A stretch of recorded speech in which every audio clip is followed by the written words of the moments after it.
The pole sitter, Gio Ruggiero in the 20 on the top side of Connor Zilisch in the 28 on the bottom are set to bring us down for the 7th race of the 2024 season for the ARCA Menards Series. Glad you're with us on Fox Sports 1. The Atlas 150 from Iowa is underway.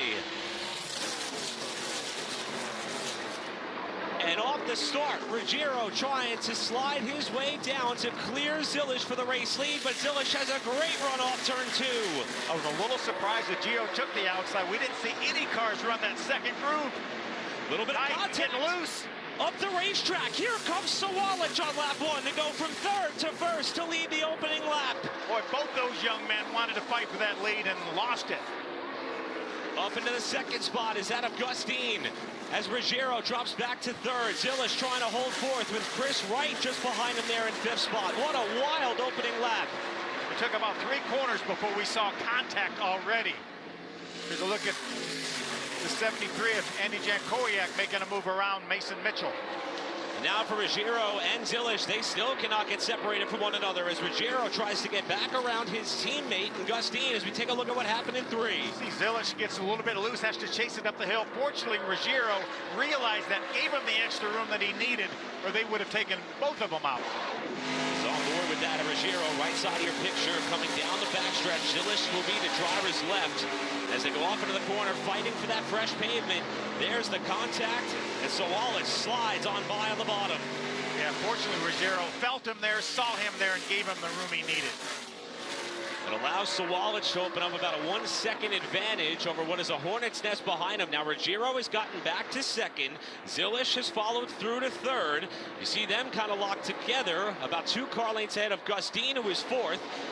And then it is the number 15 car of Chris Wright who rounds out your top 5 with 5 laps in the books. Everybody's still trying to figure out how to get around Iowa with the patches of pavement. Yeah, we talked about that at the top of the show, that new pavement. That's where all the grip is, right there.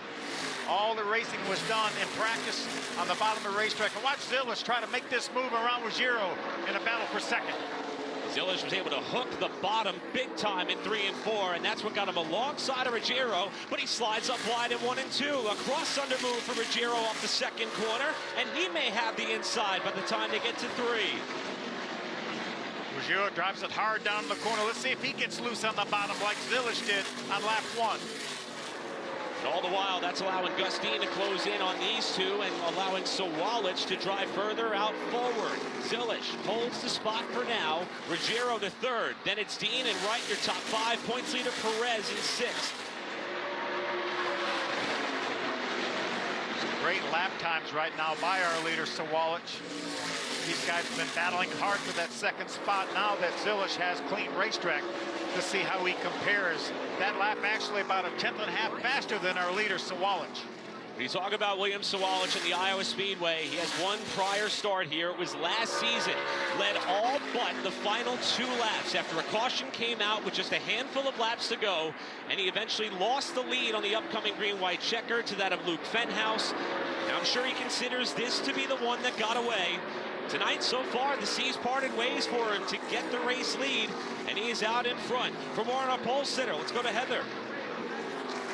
And in listening in on the conversation between his spotter, who's actually Billy Venturini, the team owner, he's on the spotter stand for the 20. He's telling him, you're drifting a little bit too much on the exit of 2, and that is where we are losing our time to the 28. He said, wait on the throttle to help with that. Some wise advice from someone who certainly knows a thing or two about these race cars. A full 3/10 of a second faster that lap for Zilisch over Sawalich. He's moved inside a 2nd now. You see the field having to work their way around some cars that have already fallen off of the lead lap. They just worked their way around Alex Clump's machine in the 0-3. And you see Ruggiero now falling back into the clutches of one of our winners. 3, in fact, in the field here tonight that have gone to